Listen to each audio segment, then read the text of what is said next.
کون سا غریب ہے جو مسجد ننگے پاؤں جاتا ہو؟ لوگوں نے تو 3 قسم کی چپلیں رکھی ہوئی ہیں. ایک مسجد جانے کی علیحدہ ہے، گھر پہننے کی علیحدہ ہے، شادی بیاہ پہ جانے کی چپل علیحدہ ہے.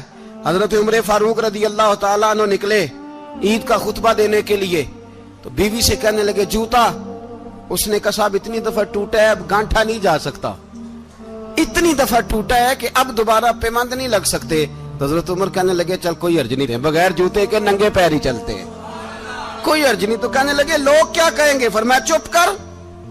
لوگ جس دن عمر نے یہ دیکھ لیا نا لوگ اس کے بارے میں کیا کہتے ہیں، اس دن عمر نہیں رہے گا. تو کہا پھر آپ کا نظریہ کیا ہے؟ فرمایا میرا نظریہ یہ ہے کہ رب رسول میرے بارے میں کیا کہتے ہیں. لوگوں کا کیا ہے؟ لوگ کل کسی کے بارے میں کچھ کہتے ہیں اور پرسوں کچھ کہتے ہیں. میرا نظریہ یہ ہے کہ رب رسول میرے بارے میں ننگے پیر عمر جا رہے ہیں. کون جی؟ میں بڑا ماڑا. اچھا جناب کیا غربت ہے؟ 10 قسم کے جوڑے لٹکے ہوئے ہیں کمرے میں اور پہننے کی فرصت نہیں. سویرے کیا پہننا ہے، شام کیا پہننا ہے، 15 سوٹ کٹھے استری ہو کے لانڈری والا بھیج رہا ہے. اور تو غریب ہے، تو بہت بڑا غریب ہے. اس لیے کہ غربت پیسوں کی وجہ سے نہیں ہوتی، غربت تو دل کی ہوتی ہے. تو واقعی بڑا غریب ہے اور تو غریب ہی رہے گا. امیر تو عمر فاروق تھے جو ننگے پاؤں چلے گئے عید کی نماز پڑھانے. تو رستے میں جو ملا کہنے لگا عمر جوتا تو پہن لو. فرمایا تمہیں عمر کا جوتا نہ پہننے کا نقص تو نظر آیا ہے، کوئی حرج نہیں. اگر عمر کو کبھی بتانا ہوا تو وہ والا نقص بتانا جو عمر کی سیرت میں پیدا ہو، کردار میں پیدا ہو، وہ والا نقص بتانا. یہ چھوڑو جوتے آتے جاتے رہتے. ننگے پاؤں گئے، پاؤں دھوئے، نماز پڑھائی، لوٹ آئے. او بھائی یہاں تو ہمارا بناؤ سنگار اترنا، جتنی توجہ کپڑوں کی طرف ہے اتنی توجہ کبھی ہماری علم کی طرف ہوتی نا، جتنا ذوق شوق ہمارا بناؤ سنگار کی جانب ہے، اتنا بناؤ سنگار کبھی ہمارا اخلاقیات کی جانب ہوتا تو معاملات بڑی حد تک سنورے ہوئے ہوتے. حضرت سیدنا فاروق اعظم رضی اللہ تعالی اپنی زندگی کو ترتیب دیا. ایک دن بھی خلافت نہیں مانگی اللہ سے. حضرت عوف بن مالک اشجعی ایک صحابی ہیں. حضرت عوف بن مالک رضی اللہ تعالیٰ عنہ فرماتے ہیں کہ جناب ابو بکر صدیق کا زمانہ تھا تو میں نے خواب دیکھا. میں نے خواب میں جناب عمر کو دیکھا اور میں نے دیکھا کہ کوئی کہنے والا کہہ رہا ہے کہ عمر وہ ہے کہ اللہ کے رستے میں کوئی اسے جتنا مرضی برا بھلا کہے یہ پرواہ نہیں کرتا. کس کے رستے میں؟ بولے سارے.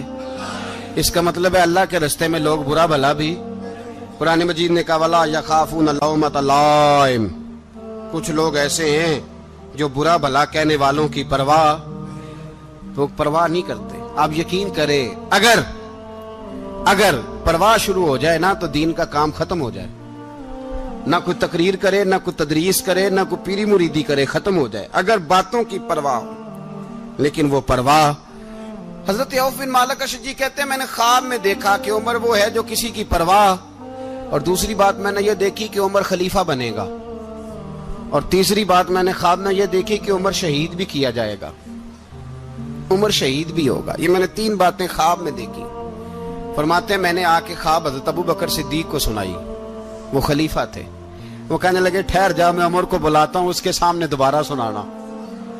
اس کے سامنے.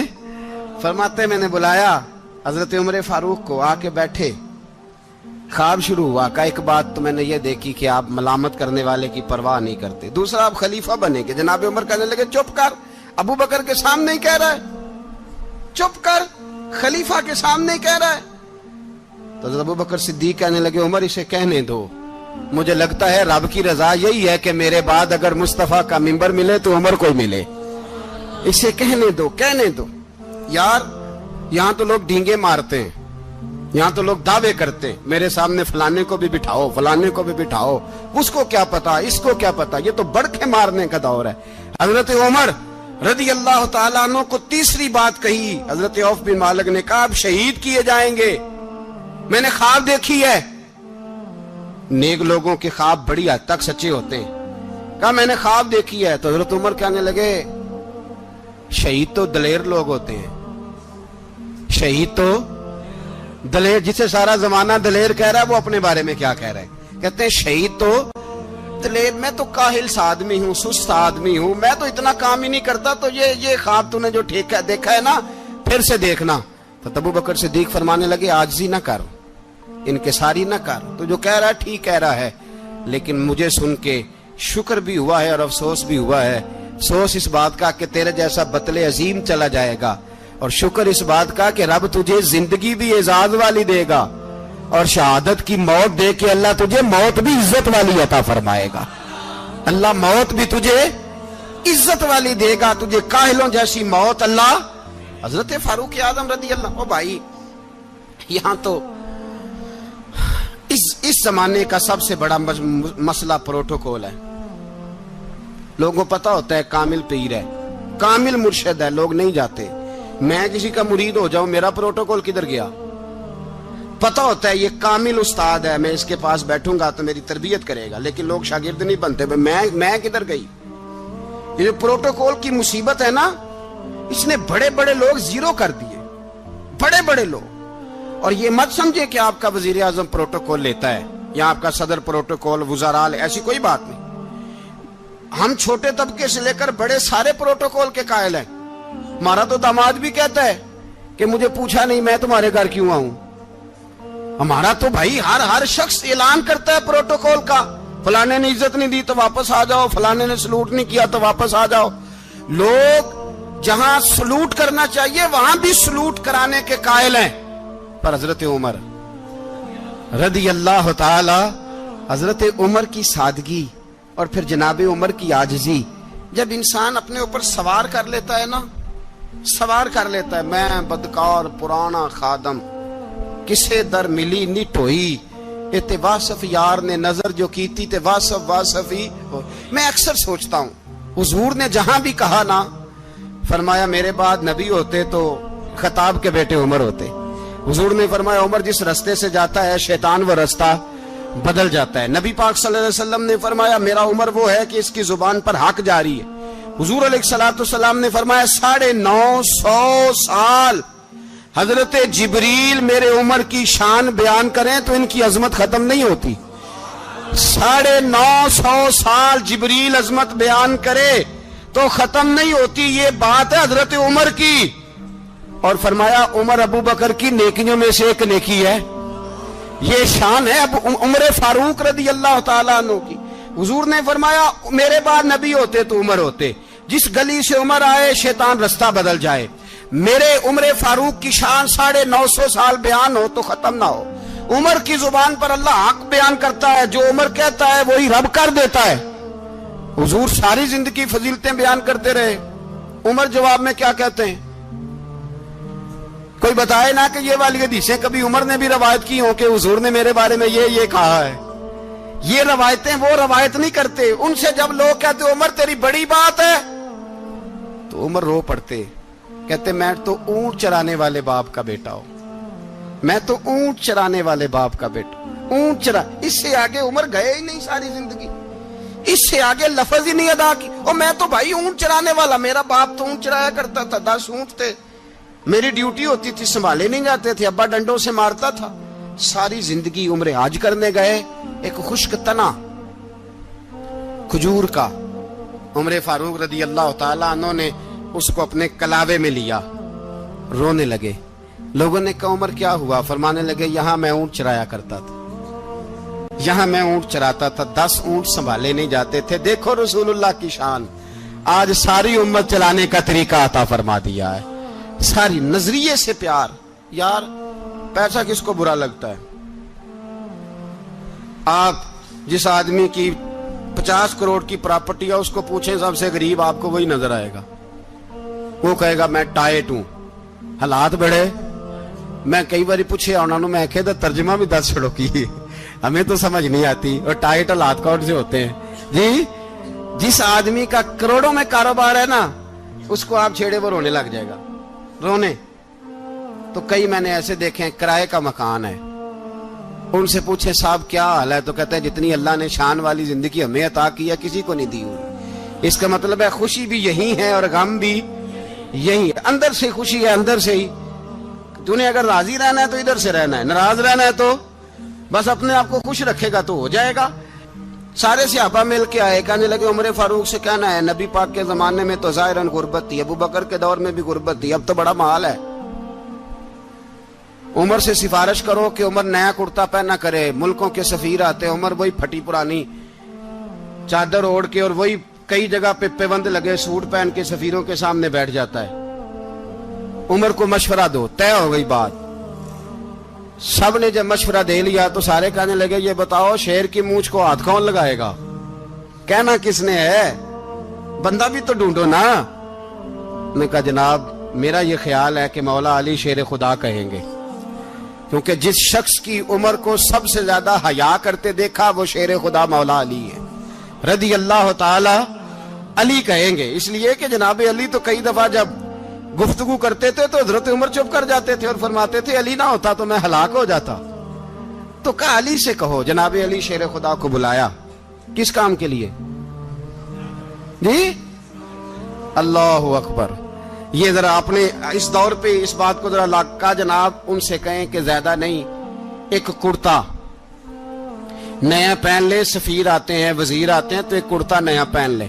حضرت علی کو بلایا، آپ فرمانے لگے کوئی اور بات ہوتی تو میں کہہ دیتا، یہ والی میں نہیں کہہ سکتا، کوئی اور ہوتی تو میں عمر کو کئی دفعہ کہہ دیتا ہوں، جلال میں بھی تو سن، یہ والی میں نہیں کہہ سکتا، میں تمہیں ایک مشورہ دیتا ہوں۔ کہا وہ کیا؟ کہنے لگے سید عائشہ صدیقہ سے کہو، وہ مومنوں کی ماں ہیں، عمر ٹالے گا نہیں۔ اماں جی سے جا کے کہا اماں جی نیا کرتا عمر سے کہیں پہن لیں، وزیر آتے ہیں بڑے بڑے لوگ تو چلو کوئی حرج نہیں۔ اماں جی نے کہا اچھا کوئی بات نہیں میں بلا لیتی ہوں۔ جناب عائشہ نے پیغام بھیجا،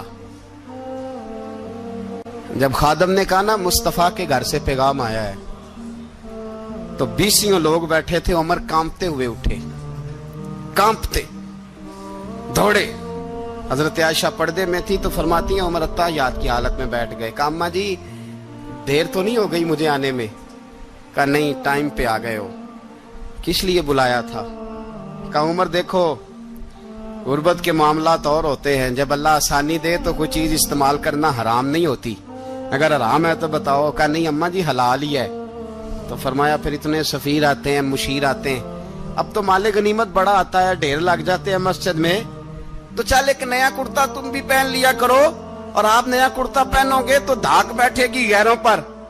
تو صحابہ کا مشورہ ہے کہ آپ نیا لباس پہنے۔ اماں جی کہتی ہے میں نے حکم دیا تو عمر چپ کر گئے، گردن جھک گئی۔ تھوڑی دیر کے بعد سیدنا عمر فاروق نے سر اٹھایا تو داڑھی پہ آنسو گر رہے تھے، رو پڑے، کہنے لگے پاک محبوب کی پاک بیوی جیسے حکم کرتی ہو میں حاضر ہوں، پر مجھے وہ والا لباس پہنانا جو میرے مصطفیٰ نے پسند فرمایا ہے، اگر یہ رنگ رسول پاک کا ہے تو میں حاضر ہوں، اور اگر نبی پاک کا نہیں تو پھر جیسے آپ حکم کریں۔ جناب عائشہ کہتے ہیں عمر روئے تو میں زیادہ روئی، میرا پلو بھیگ گیا آنسوؤں سے۔ میں نے کہا عمر آپ جائیے۔ عمر یوں نکلے تو جو صحابہ کھڑے تھے وہ کونے میں تھے، سارے آ گئے۔ کہا اماں جی کیا بناؤ؟ فرمایا بھائی تم سب جو باتیں کہتے ہو وہ اپنی جگہ ٹھیک ہیں، پر عمر جو بات کرتا ہے وہ سب سے زیادہ ٹھیک ہے۔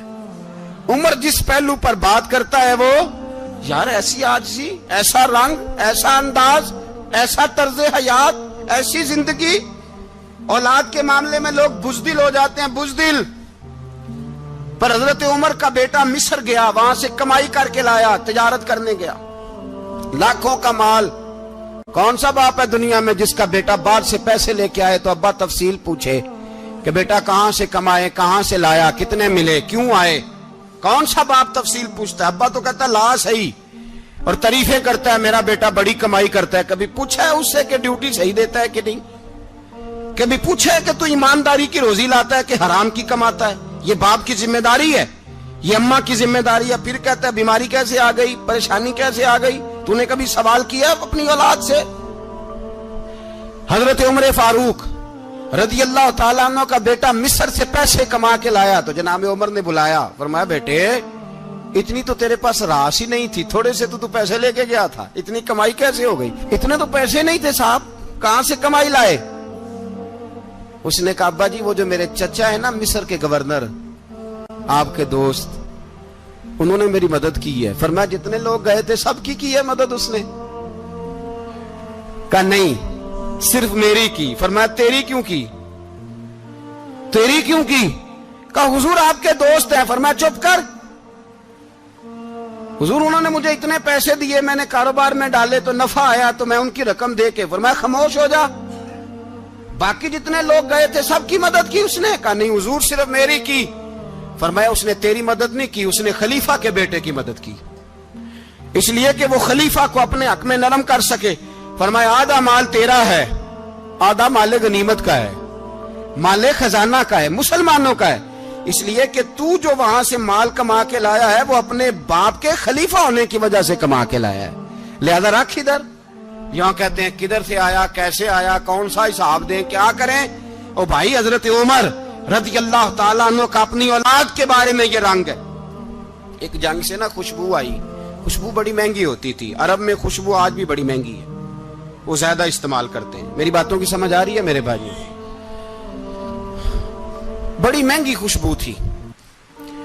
جب وہ خوشبو آئی تو حضرت عمر نے کہا, گھر میں پہلے پہنچی حضرت عمر کے, چونکہ زیادہ عورتیں استعمال کرتی تھی گھر کے اندر خوشبو, مرد بھی لگاتے تھے. حضرت عمر نے اپنی بیوی سے کہا, آپ کی زوجہ جو تھی وہ بڑی خوشبو کو پسند کرتی تھی. حضرت عمر نے اپنی زوجہ سے کہا کہ خوشبو لاؤ, میں نے ایک عورت کی ڈیوٹی لگائی ہے, وہ خوشبو تول کے نا تو حصہ برابر صحابہ میں بانٹ دے گی. تو آپ کی زوجہ کہنے لگی کسی بی بی کی ڈیوٹی لگانے کی کیا ضرورت تھی, میں جو موجود تھی میں بانٹ دیتی ہوں تول کے حصہ برابر. آپ نے فرمایا نہیں تو رہنے دے, وہ فلانی بی بی بانٹے گی. کہا حضور میں نے بھی بانٹنی ہے, میرے پہ کچھ حق ہے؟ آپ نے فرمایا نہیں تو تفصیل نہ پوچھ, تو خوشبو دے دے, کوئی اور بانٹے گی. خاتون خانہ تھی نا, کہنے لگی نہیں مجھے بھی آج آپ کو بتانا ہی پڑے گا کہ کوئی جو بانٹ سکتی ہے تو میں کیوں نہیں بانٹ سکتی. زوجہ کہتی عمر نے بات کی تو میری چیخیں نکل گئی. حضرت عمر فرمانے لگے جب تو خوشبو بانٹے گی نا تیرے ہاتھوں کو بھی لگے گی, تیرے دوپٹوں کو بھی لگ جائے گی. اگر رب کریم نے مجھ سے سوال پوچھا کہ عمر خوشبو تو مسلمانوں کی تھی, تیری بیوی کے دوپٹے کو کیوں لگ گئی, تو میں اللہ کے حضور کیا جواب دوں گا؟ اگر اللہ نے یہ سوال کیا کہ تیری بیوی نے کیوں لگائی, وہ تو حصہ تھا مسلمانوں کا, تو نے تیری بیوی نے کیوں لگائی؟ تو فرمایا میں نہیں چاہتا کہ اللہ کے حضور مجھے اور تجھے باز پرس ہو, لہذا کسی اور کو بانٹنے دے. زوجہ روئی اور تڑپ کے کہنے لگی عمر مجھے لگتا ہے صبح قیامت بھی تیری بیوی ہونے کی وجہ سے اللہ مجھے جنت عطا فرما دے گا, تیری زوجہ ہونے کی برکت سے. بھائی یہ معیار رکھا, خدا کی قسم ایسا شخص تاریخ میں دوبارہ نہیں آیا. اتنا بڑا آدمی, اتنا بڑا شخص, اتنا بڑا آدمی, اور پھر رنگ یہ ہے کہ عمر 22 لاکھ مربع میل کا حکمران, 22 لاکھ, اور کھجور کے درخت کے نیچے مٹی کا ڈھیلا لے کے سو گئے ہیں, پرواہ کوئی نہیں, کوئی مسئلہ ہی نہیں. 2 غلام ساتھ بیٹھے تو ایک روٹی حضرت عمر نے گھر سے منگوائی, تھوڑا سا سرکہ, تو غلام کہنے لگے ہم نے بھی کھانی ہے. فرمایا کوئی حرج نہیں, روٹی کو پیٹ بھر کے کھانا ضروری تو نہیں, 3 حصوں میں بانٹ لیتے ہیں. ایک آدمی آیا ہوا تھا مصر کا رہنے والا ملنے کے لیے, اس نے پوچھا عمر کدھر ہیں, تو کہا وہ ادھر جاؤ مسجد میں بیٹھے ہوں گے. اور واپس آیا تو کہنے لگا وہاں تو 3 غلام بیٹھے ہیں, ایک روٹی بانٹ کے کھا رہے ہیں, لگتا ہے کئی دنوں سے روٹی نہیں ملی. کہا 3 غلام تو کوئی نہیں, وہاں 2 ہی تھے, تیسرے تو امیر المومنین تھے. اس نے کہا نہیں 3 غلام ہیں, کپڑے بھی ایک طرح کے پہنے ہوئے, بلکہ 2 کے تو پھر صحیح ہیں, تیسرے کے تو زیادہ ماڑے ہیں. کپڑے بھی ایک طرح کے, کھانا پینا بھی ایک طرح کا, اور ان کا نشست برخاست بھی ایک طرح کی ہے, لہذا کوئی فرق نہیں. حضرت ابو ہریرہ کہتے ہیں میں لے کے آیا, اور جناب عمر کو جب میں نے کچی زمین میں تامت سمیٹ بیٹھے دیکھا تو میں رو پڑا. میں نے اس مصر سے آنے والے کو کہا تو اس کے جلوے دیکھ, اگر اس کی ذات میں اتنا حسن ہے تو محمد عربی کا مقام کیا ہوگا. یہ مقام غور ہے, مقام غور. 10 محرم کو لوگ دیگے پکائیں گے نا, نہیں پکانی ہے, کوئی بول دے نہیں, ہاں نہ نہیں کر دے, پروگرام بدلیا تو نہیں دی عید کی کہ وہی کام شروع ہوا ہے لات ٹائٹ ہونے والا. کیوں جی پکنی ہے نا, دیکھیں 10 محرم کو انشاءاللہ تعالی ہم بھی پکائیں گے, انشاءاللہ یہاں بھی پروگرام ہوگا. تو 10 محرم کو جو دیگ پکنی ہے تو ایسا نہیں ہو سکتا کہ 1 محرم کو حضرت عمر کے نام کی بھی کوئی پک جائے. اگر امام حسن حسین کے نام کی دیگیں پکے تو جو امام حسن حسین کے سے پیار کرنے والے ہیں، جو امام حسن حسین سے، ہم لوگوں نے بھی عجیب رٹا اپنایا ہے نا، ہم لوگ بات کا ایک پہلو دیکھتے ہیں دوسرا نہیں دیکھتے۔ حضرت امام حسن اور حسین کو بھی نبی پاک نے شہید کہا، اور جناب عمر کو بھی رسول اللہ نے خود شہید فرمایا، فرمایا شہید ہے، خود فرمایا اپنی زبان سے کہ یہ شہید ہے، خود میرا عمر شہید ہے۔ تو ان کے نام کی دیگ نہیں پکنی چاہیے، اس طرف نہیں ہماری توجہ ہونی چاہیے۔ اور اہل بیت نبوی، یہ بات میں پہلے بھی کرتا ہوں، آج پھر کرنا ضروری سمجھتا ہوں، اہل بیت کا پیار، سن لو کان کھول کے، اہل بیت کا پیار اگر ہمیں کسی نے سکھایا ہے تو سیدنا عمر فاروق نے سکھایا ہے۔ اہل بیت نبوت کی محبت اگر کسی نے سکھائی ہے تو کس نے سکھائی ہے؟ بول کے بتائیے، حضرت عمر نے۔ اہل بیت کا پیار ہمیں حضرت عمر نے بول کر کے سکھایا ہے۔ بھائی یاد رکھیں، کسی کی طاقت نہیں تھی دم مارنے کی حضرت عمر کے سامنے، طاقت ہی نہیں تھی، کیسر و کسرا کانپ جاتے تھے، جرأت ہی نہیں کرتے تھے حضرت۔ اور ہمارے تو تعلقات بڑے ہیں نا غیروں سے۔ حضرت ابو موسیٰ اشعری رضی اللہ تعالیٰ عنہ فرماتے ہیں میرا منشی سائی تھا، وہ کاتب کہتے تھے وہ لوگ، میرا حساب کتاب عیسائی تھا۔ تو فرماتے ہیں ایک دن میں نے وہ سارا حساب کتاب لین دین کے حضرت عمر کو دکھائے تو فرمانے لگے جس نے لکھے ہیں اس کو بلاؤ۔ کہنے لگے وہ ضرور مسجد نہیں آ سکتا۔ کیوں نہیں آ سکتا؟ کہنے لگے وہ عیسائی ہے۔ کہتے ہیں حضرت عمر جلال میں آ گئے۔ آپ فرمانے لگے جنہیں رب دور کرتا ہے تم کیوں قریب کرتے ہو؟ جنہیں اللہ دور کرتا ہے۔ فرمایا تم غیروں کو اگر عہدے دو گے تو اپنوں کا کیا بنے گا؟ اگر تم غیروں کو عہدے دو گے تو اپنوں کا۔ یہ سوچ ہے جو آج برما کے مسلمانوں کے لیے بھی ضروری ہے۔ کہا اگر تم غیروں کو عہدے دو گے تو اپنوں کا۔ ہم نے غیروں کو عہدے دیے تو دیکھا نا اپنے کس طرح کاٹے جا رہے ہیں۔ غیروں کو جو عہدے دے دیے، یرانے سارے غیروں سے روز دعویٰ ہوتا ہے چین ہمارا سجن ہے، چین ہمارا دوست ہے۔ او بھائی دوست ہے تو اس سے کہو نا کہ برما تو تمہاری ایک چھوٹی سی ریاست ہے، چین کے بغیر تو وہ سانس بھی نہیں لے سکتا، اس کو کہو نا اس حکومت پہ دباؤ ڈالے۔ لیکن ہم لوگوں نے غیروں کو عہدے دیے تو اپنے پس گئے۔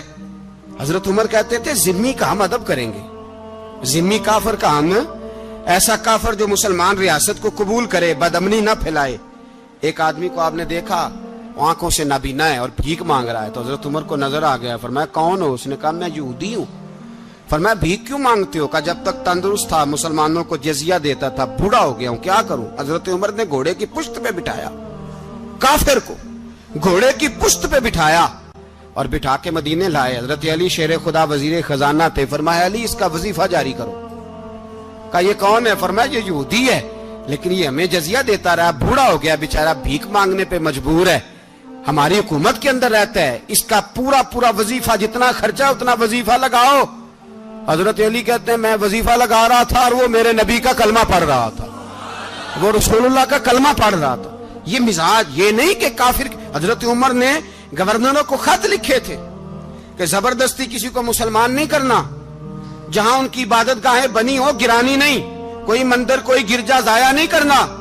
اسلام سب کو جینے کا موقع دیتا ہے، پر بے ایمانو ظالمو بدذاتو تمہیں یہ کہتا ہے کہ ہم تمہیں جینے کا موقع دیتے، تم بھی مسلمانوں کو جینے کا موقع دو۔